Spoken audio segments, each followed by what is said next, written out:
Okay. Well, hello there. I am super excited that we get a chance to connect today. I would love to hear about who you are. I have a few questions for you, but you know what? Before anything else, Jared, I want to just start saying that I absolutely love the film.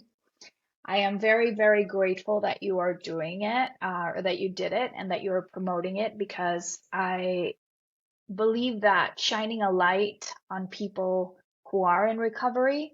I am in Hmm. recovery. I started my journey from alcohol use disorder or alcoholism, like some of us like to still call it, in 2009. And it's been quite a Yeah. journey. And I think that what you're doing with this film is so beautiful to shine a light on us, to give us a voice, to show more than anything that people who struggle with addiction are people who Hmm. need help versus, and they need, that need help and support and love and compassion.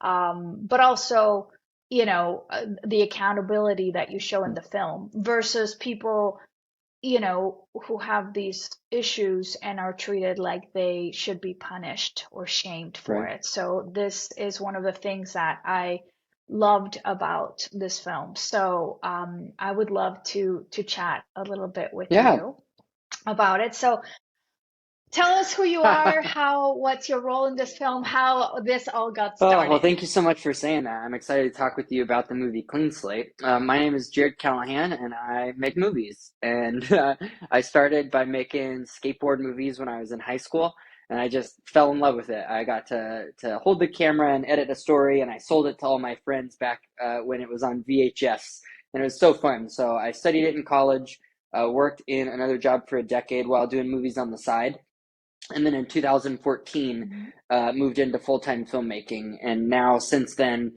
have gotten to be a part of some incredible stories where, like this one, Clean Slate's a documentary. It has led me into worlds and lives and circumstances that I never would have entered myself, but because I'm holding a camera and asking good questions, often for me filmmaking has been an exercise in learning, in growing, often in empathy, because, like you said, your journey included so many stories involved and around the world of recovery and addiction, and in this film, mental health, has taught me about life in the world and the experiences of these two main characters, Josh and Cassidy. So Yep. I've lived in California and Atlanta, and now in Minnesota. I have started my own production company called People Media, and at peoplemedia.com we have all of our films. We just put a place where you could see all the stuff that we worked on or had our hands in. And then now our newest film is Clean Slate, which you've seen. So I'm excited to talk more about this project, as it definitely touches on the things that you have lived and now discussed through this podcast. And we're so proud of the film and excited for it to be out and seen by people and used by people in recovery communities and in groups. And the community that we have met so far has been very hospitable to the film, because it shows a version, not of your story specifically, but of true, capital T, truth to this experience, and a way that many people have found their deepest parts of their stories are communicated clearly, concisely, and terrifyingly accurate in the in the film Clean Slate. So yeah, we'll talk all about it. Yeah. Yeah, Yeah. that's me. Yeah. Yeah, Thank you. That's you. yeah. That's awesome. I love it. So this is really a cool project because for the people who haven't seen the film, I had a chance to experience it twice. I saw it last night in preparation to talk to you, and in the second time, I really kind of went in a Mm. little deeper. It's a film about a film project inside of a sober living rehab facility with Josh and Cassidy, what is the name of the other Josh guy? and Cassidy. Cassidy. Cass, yes. Yeah, who are honestly beautiful, Mm-hmm. brave men and who found through doing a film themselves, two best friends doing a film about recovery inside of a facility as they're going through the journey of recovery. So, like, I think I read a little bit like that log line of what could go Right. wrong. Oh man. So, yeah, so it's fascinating because you get to experience what's really happening in the journey of this creative endeavor that is helping them in their path of sobriety, but you also get to see the truth about their struggles. So you're not in recovery Yeah, yourself, no, right, I'm not. Jared? Okay. So tell us a little bit. Do me a favor though. Can you scooch 2 inches to your, yeah, there you go, because it cuts. Yeah, there you go. Now you're centered. I'm always like visually, I just want to have you be in the limelight. Tell us a little bit about what you want people to see when it comes to this other Hmm. reality, like this rawness of what they're experiencing. Why is it important to put this story out there for other people to Well, see? often when I choose a project, it's less about what I want to say about the world and more about what I need to learn and where I can be shaped and grow.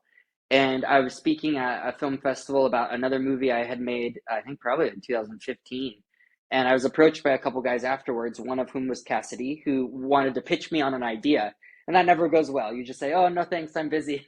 Um, but we went out to coffee and it went great. I said I'd come see their recovery facility, and I thought I was going to go for an hour, and I was there for 6.5 hours. And I got the whole tour. I got the buildings, the companies that they run, the houses, multiple properties. It was amazing. And I started mentoring these guys in how to make movies. They were aware. They'd done some film school, but they needed some guidance. And over the course of meeting with them, writing a feature film, not being able to get it funded, and then them deciding to make a short film, that's when it clicked through me and I went, oh, this is a story that would go much deeper. So it was never, I want to research this as a topic and find someone who'd be willing to tell. It was more falling in love with the story of Cassidy and Josh. And then once they trusted me and were comfortable with me having a video camera around them, we started filming, and I brought in friends and some crew, and we filmed over the summer of 2016, where most of the footage was obtained by us. And I think the world of recovery, as you mentioned, volatile, like mandated recovery is its own beast, because there's some people in that center that were choosing to be there and some that were required to be there to avoid 10 years of prison, like Josh. And that is its own dynamic. And that is hard enough to do life and to have hope and to keep moving forward. And then, like Josh says, I think we put it in the trailer. He said, because yeah, like making movies is hard enough, and now we're going to do it here. There's a reason that nobody makes movies in rehab, because it's impossible. And he laughs, kind of that knowing laugh. And as soon as we knew that we had a place where they were hospitable to us and would tell their story truthfully. And in recovery, that can be practiced. Like there are some people who are shining it on, but there are other people who very quickly are telling you the depths of their life and trauma, and it's practice, because if you're not bringing your honesty in that area, you got nothing, right? Like, Mhm. and also in recovery, there's kind of this like this admonition that like I'm here because it didn't all go as planned, right? I didn't have it and haven't had it all together, in that my life has now brought me to this place. So the fact that I'm in this room with all of you means we can all relate in that there was a plan A and a plan B, and now we're on plan F, and now we're trying to get out of bed every day. And that honesty like led to their incredibly raucous laughter, and then incredibly deep tears. And I feel like they were both sides of the same coin that they would play with every day. So this film came from loving these guys, feeling like they had things to say, that they were doing the work and working through what it meant to be healthy, physically, mentally, spiritually, and that they had a community. And I think that for them, what I've learned in my now 5+ years in the recovery communities is like re- recovery wasn't just one thing. It's more of like the spokes on a wagon wheel, that there is a community and there's a mentor and there's you needing a mentor and there's medication and there's mental health. But also one of the spokes that keeps them sober is creativity, whether it be filmmaking or painting or writing or music, like whatever it is for you. So many people in the recovery community have used creativity as one of the spokes that keeps them healthy, that as things fail you or you fail you, and as things go, as a recovery addiction, the voice gets loud and it rears its head, you need the spokes all working to keep you moving towards health. And art is definitely one of those ways where I can tell Cassidy is doing well. He's texting us song lyrics and poems that he's reading and that he's writing. And then when he's not doing well, he's quiet. And yeah, right. He goes inside and he gets in his own, a dark circle. And I think being able to, in my own way, hold up a mirror that is tainted by, influenced by who I am, which creativity and the way that I value creativity is definitely influenced by that. But I could hold up a mirror to these guys, and by the end of it, it's not about me agreeing with or validating all the bits of them. It's that they could see themselves as who they are now most clearly. And as we've shown the film to recovery communities, that's what we see. It's people seeing parts of someone we've ended a screening, and they just raised their hand and said, well, I've been sober for 25 years, and this movie shows parts of me that I've never been able to explain to other people. And it wasn't just them saying that, it was that their partner was sitting there next to them doing this.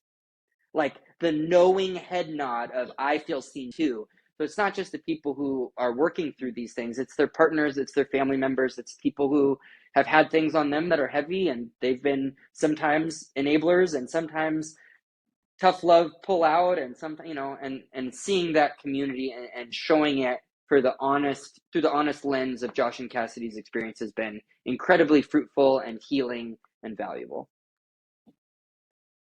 Yeah, that's amazing, Jared. I mean, clearly you have truly entered with your heart first into this community that historically is so full of Right. stigma and shame, both from the outside and the inside. And so that's why I think that this film and your project and everything that you are talking to us about is just so radically beautiful, because it goes against the grain of what people thought they needed to do in Mm, order to recover, right? It's like historically, since the earliest part of the century, when the beautiful program of the 12 steps through AA came about, one of the tenets, one of the traditions mm, was anonymity.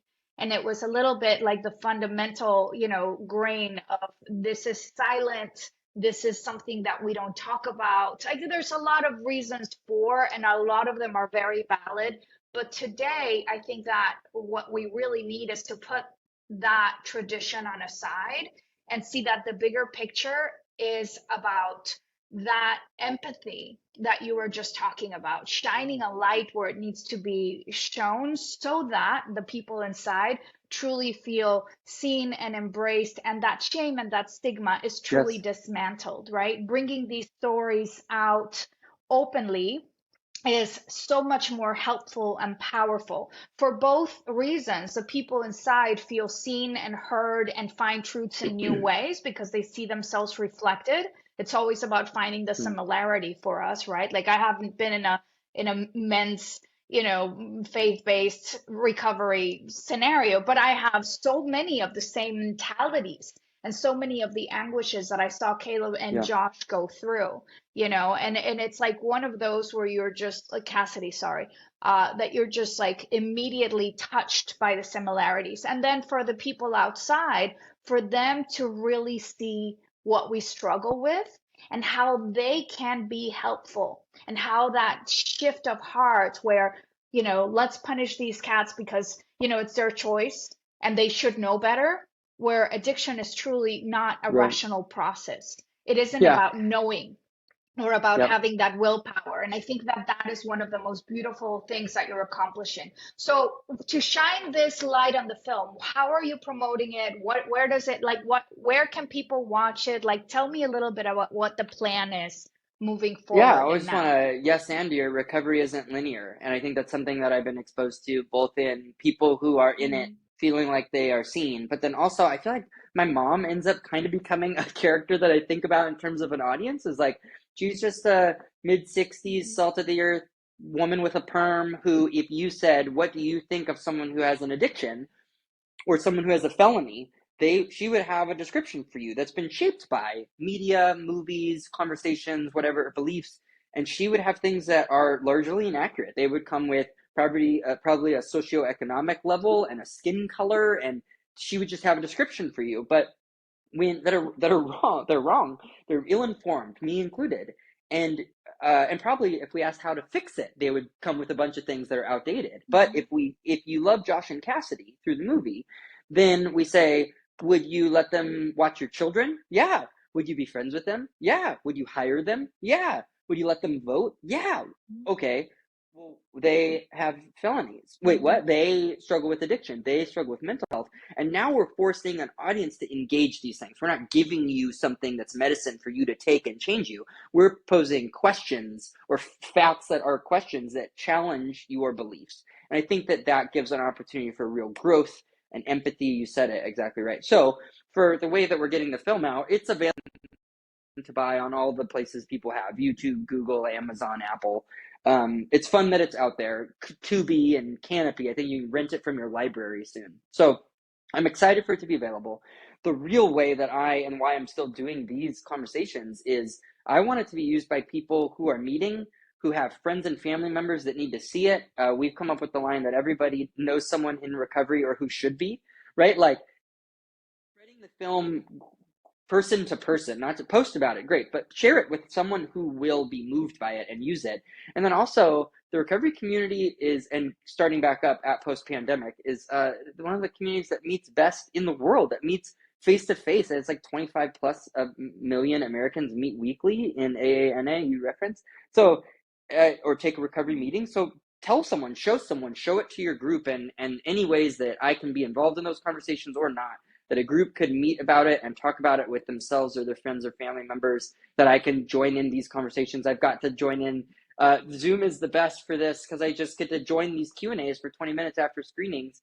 And it was 5+ years of my life. It's entire journeys, like decades of life for other people. And now we get to connect and encourage each other. I just hope the film is used as a tool, as a spoke in a wheel, as a way to be seen, as a way to continue to move towards health and to add empathy and compassion and caring for people on all spectrums, from voting and law change to caring about your neighbor or your family member better, would be a huge win for the way that we told the story. Yeah, absolutely. And I want to kind of pick up just real quick because you brought up the Yeah. spokes on the wheel again. And I just absolutely love how the visual of that, how how much truth there is to that.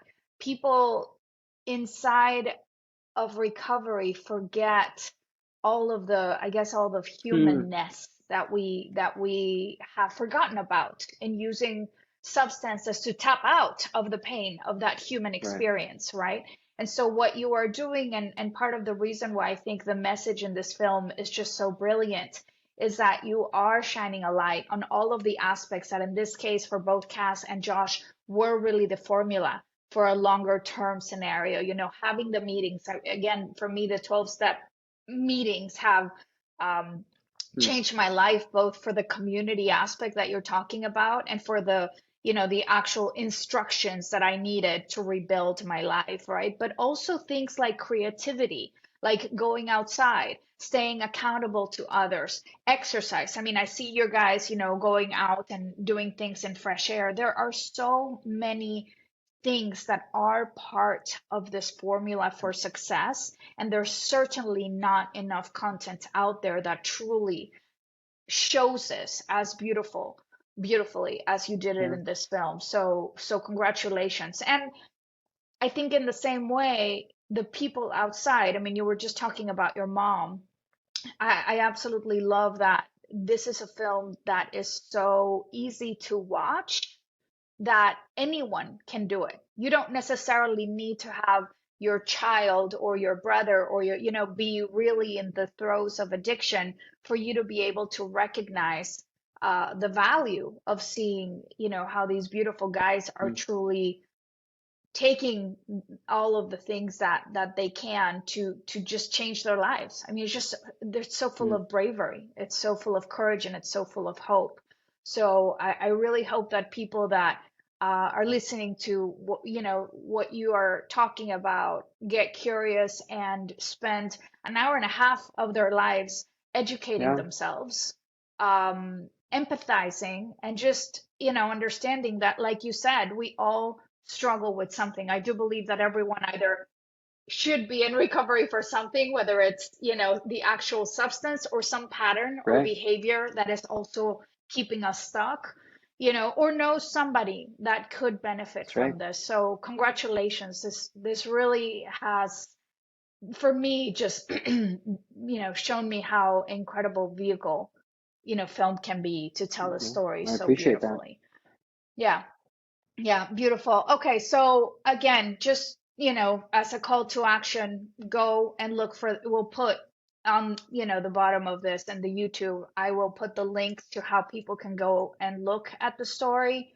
Um, you know, take not just a moment of their lives to watch it, but also share it. Is there any other way that we can help promote this beautiful effort? Talk to us about your social media Yeah. platforms. Talk to us about some Yeah, engagement. no, we have an Instagram called People People Media where we post a lot of the stuff that we do. Um, Watch the films. Yeah, I feel like I've so much of this now has been everybody trying to get eyeballs on what they're doing, right? Everybody's just trying to say, great, I made this thing, look at my post, look at me, look at me. I kind of done with it. Like I'm kind of done. I care about Mm. change, so I would rather you spend the $2.99 or whatever to rent it, and then if it serves you, watch it. Be changed by it. Use it as you can. Add it as a spoke in your wheel or a tool in your tool belt, and do good. And if it's not for you ever or in the season, turn it off. Like you're in control of you. So if it doesn't work right now, like then don't. And or watch the trailer and see if it leads you to the next right step. And I think the best thing people could do to honor Josh and Cassidy in this story, to honor your own journey, is to let it resonate with you, to see how it interacts with health for you and your today, and how it adds hope or encouragement to your journey. Do that for anybody else you know, then let it do that. Help it be the best it can be too. And if it adds to you, great. And if not, then blessings to you. And I'm excited for you to find the tool that works or the spoke that works today for you to continue to move you towards health, physically, spiritually, emotionally, and in mental health and in recovery, because that's all I want for everybody. That's definitely something that I think I could have given lip service to before. And now, after 5+ years in this world as a person who is a good friend and then an enabler, and then working through that process, and then figuring out love and responsible action. Like I am also on a journey, and this film, as I rewatch it now, continually helps me in new ways depending on the season I'm in. So I am honored by the question Yeah. and the fact that you've seen it a couple times and that you get it. That is the best thing you can do. And I will pass the word on to Josh and Cassidy because it helps them now. They continue to be on the journey of sobriety. They're in different seasons, in some ways different, in some ways the same. And it helps them to know that they're a part of this large community of people working on being their best self and on continuing on the road of recovery. So I'm honored that people engage the content and that it brings a blessing to them in some way as they do. Yeah, I'm so proud of you. I seriously like I hear you talk and it dawns on me that for someone who 5 years ago may not have understood, you know, even the basics of recovery and hadn't had like that personal experience because you yourself aren't, you have truly soaked in so much of this beautiful journey. People think that getting clean or getting sober is really just about the Mm. abstinence, but it's so much more. It's Oh, really developing, yeah, I yeah. mean, the tools to live, right? And Right. even a new self. It's funny because they call it the recovery, and it is because you recover some parts of Mm. you that were lost to addiction, but it's also a process of Mm. discovery. Because when we start using or drinking at an early age, in my case, I started at Mm. 13, and when I stopped at 35, there were many parts of me that hadn't actually grown or matured, and I had to go and do the work to pick those parts up with a lot of love and tenderness and compassion, Oh, but also with ownership, right? It's a little bit like, look, addiction isn't your fault, but it is your responsibility to do something right. about it. And so in what I hear you say, like I can tell that you understand that this is a journey that is just so much bigger and so much yeah, just more exquisite when it comes to the opportunity presented to those who struggle and those who are there to support their path. Yeah. So I'm so proud of you. I'm so honored to talk to you and for the work that you put into this film because I can tell that it was no feat. I'm an executive producer by trade. I am in the world of production as well. And just seeing, all the work and what you did is just amazing. So I mean, a deep thank you with a capital T, Oh, I appreciate it. Cheers. for sure. Thank you for your time, Pamela. Okay. Thank you. Lovely to meet you. We're going to stop the interview. And guys, everyone who's watching, just go down, look at the links, check it out, take action because it is truly through action Don't leave it like, oh yeah, I'll check it out later. No, no, no. Go now, mark it, Yeah. buy it. Just schedule when you're going to watch it. Get some popcorn and do the thing because it truly will change something inside of you. That I can tell you. All right. Thank you.